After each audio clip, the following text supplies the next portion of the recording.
নমস্কাৰ তোমালোকক লক্ষ্য লাৰ্নিং হাব চেনেললৈ স্বাগতম জনাইছো। আজি আমি ক্লাছ 12 ৰ ইন্টিগ্ৰেশনৰ 7.2 অনুশীলনীটো সলভ কৰিম। আমাৰ ইয়াত এক নম্বৰটো দিয়া হৈ আছে ইন্টিগ্ৰেশন twice x divided by 1 plus x square into dx। First of all আমি এটো পুট কৰিম। Put 1 plus x square equal t। কিয়নো এটো আমি ডাইৰেক্ট ইন্টিগ্ৰেশন কৰিব নোৱাৰিম, সো আমি পুট কৰিম। তাৰ পাছত আমি ডেৰিভেটিভ লগাই দিম ddx of 1 plus x square equal ddx of t। আমি ddx of 1 কৰিলে 0 হ'ব কাৰণ 1 টো হৈছে constant, so 0 plus ddx of x square কৰিলে হ'ব twice x equal ddx of t কৰিলে হ'ব dt by dx। সো আমি dx টো বাহাতে লৈ আনিলে হ'ব twice x dx equal dt। এই ভ্যালুটো ইয়াত পুট কৰি পাম ইকুৱেল ইন্টিগ্ৰেশন twice x dx মানে আমি জানো যে dt আৰু 1 plus x স্কয়াৰ মানে আমি কি ধৰিছিলো, সো ডিভাইডেড বাই t।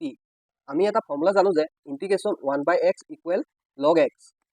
আমি হে ফৰ্মুলাটোৰ পৰা ইয়াত পাম 1 by t যেহেতু হে আছে, so log t plus c। c হৈছে ইন্টিগ্ৰেটিং কনস্ট্যান্ট। এতিয়া আমি t ৰ মানটো বহুৱাই দিম log 1 plus x square plus c। এটোই আমাৰ এনসাৰ। আমাক 2 নম্বৰটো দিয়া হৈ আছে ইন্টিগ্ৰেশন log x whole square divided by x into dx। So আমি এটো পুট কৰি লম, put log x equal t। So আমি ddx of লগাই দিম ddx of log x equal ddx of t। So আমাৰ এটো হ'ব ddx of log x মানে হ'ব 1x equal ddx of t মানে হ'ব dt by dx। সো আমি dx টো যদি বাহাতে আনো তেতিয়া হ'ব 1 by x into dx equal dt। So আমি এটো ইয়াত পুট কৰিম ইন্টিগ্ৰেশন log x মানে আমি t ধৰিছিলো, সো t স্কয়াৰ আৰু 1 by x dx মানে হৈছে dt, so t square into dt। So আমাৰ এটো হ'ব এটা ফৰ্মুলা আছে ইন্টিগ্ৰেশন x to the power n dx equal x to the power n plus 1 divided by n plus 1। তো হে ফৰ্মুলাটোৰ পৰা আমাৰ ইয়াত আহিব t to the power 2 plus 1 divided by 2 plus 1 plus c।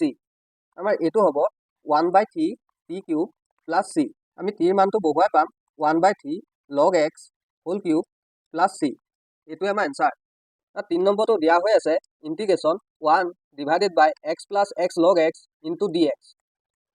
So আমি ইয়াৰ পৰা এটা x কমন লৈ আনিম ইন্টিগ্ৰেশন 1 divided by x টো আমি কমন আনিম, তেতিয়া থাকিব 1 plus log x into dx। So আমি পুট কৰি লম put 1 plus log x equal t।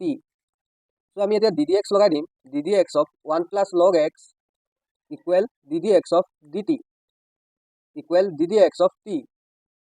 So আমি এটো পাম ddx of 1 হলে 0 হ'ব আৰু ddx of log x হলে 1 by x হ'ব, কিন্তু ddx of t হলে dt by dx হ'ব। সো আমি dx টো বাহাতে লৈ আনিম তেতিয়া হ'ব 1 by x dx equal dt।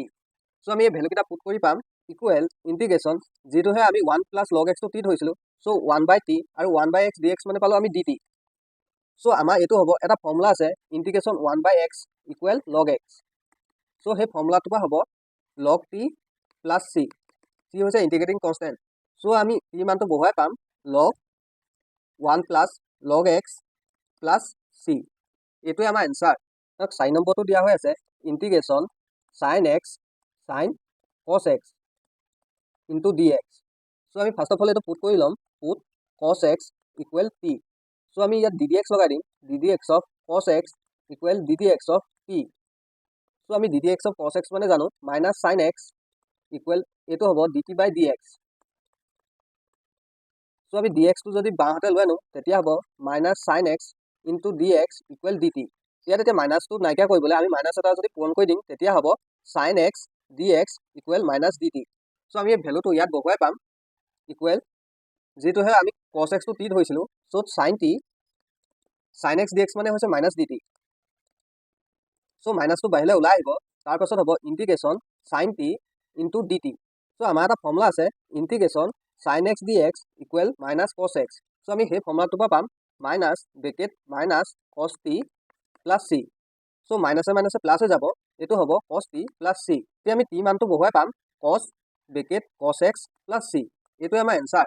5 নম্বৰটো দিয়া হৈ আছে ইন্টিগ্ৰেশন sin ax plus b cos ax plus b dx। তো আমি এটো ইন্টিগ্ৰেশন কৰাৰ আগত ত্ৰিকোণমিতিৰ এটা সূত্ৰ জানো যে sin a cos b equal to sin a plus b cos a plus b divided by 2। তাৰ পাছত sin 2a plus b divided by 2। So আমি হে ফৰ্মুলাটো ভাঙি আনি লম। সো আমাৰ এটো হ'ব sin 2ax plus b divided by 2 into dx। So আমি এতিয়া হাফ টো বাহিৰলৈ লৈ আনিম যেটো কনস্ট্যান্ট হয় half ইন্টিগ্ৰেশন sin 2 ax plus b into dx. So আমি এটো পুট কৰিম 2ax plus b equal t. So আমি এটো ddx লগাই দিম ddx of 2ax plus b equal ddx of t. So আমি এটো ddx কৰিলে পাম 2a equal d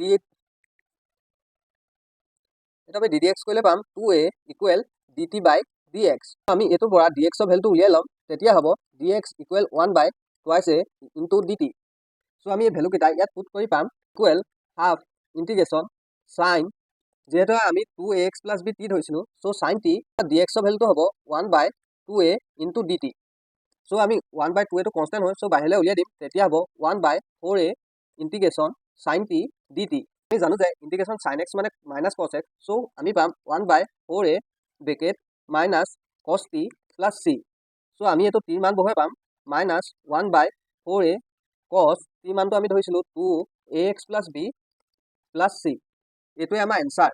question number 5 নম্বর দিয়া হৈ আছে integration root over ax plus b into dx. So আমি এটো পুট কৰিম put ax plus b equal t.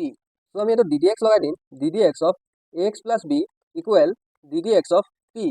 So আমি এটো পাম ddx of x মানে হ'ব a আৰু ddx of b মানে হ'ব 0. So a plus 0 equal ddx of t মানে হ'ব dt by dx. So আমি dx টো যদি বাওঁহাতে লৈ আনো তেতিয়া হ'ব dx equal এটো যদি সোঁফালে লৈ যাওঁ তেতিয়া হ'ব 1 by a dt. So আমি এই ভ্যালু কিটা ইয়াত পুট কৰি পামহি equal integration আমি জানো যে root over মানে half so ax plus b টো t ধৰিছিলো so t half into 1 by a dt. So dx ৰ মানটো হৈছে 1 by a dt. So 1 by a টো কনস্ট্যান্ট হয় বাহিৰলৈ লৈ আনিম 1 by a integration t to the power half into dt equal 1 by a integration t to the power half মানে হ'ব আমি এটা ফৰ্মুলা জানো যে integration x to the power n equal x to the power n plus 1 divided by n plus 1. So আমি সেই ফৰ্মুলাটোৰ পৰা পাম t to the power half plus 1 divided by half plus 1 plus c. এটো হ'ব 1 by a into t to the power 3 by 2 divided by 3 by 2 plus c.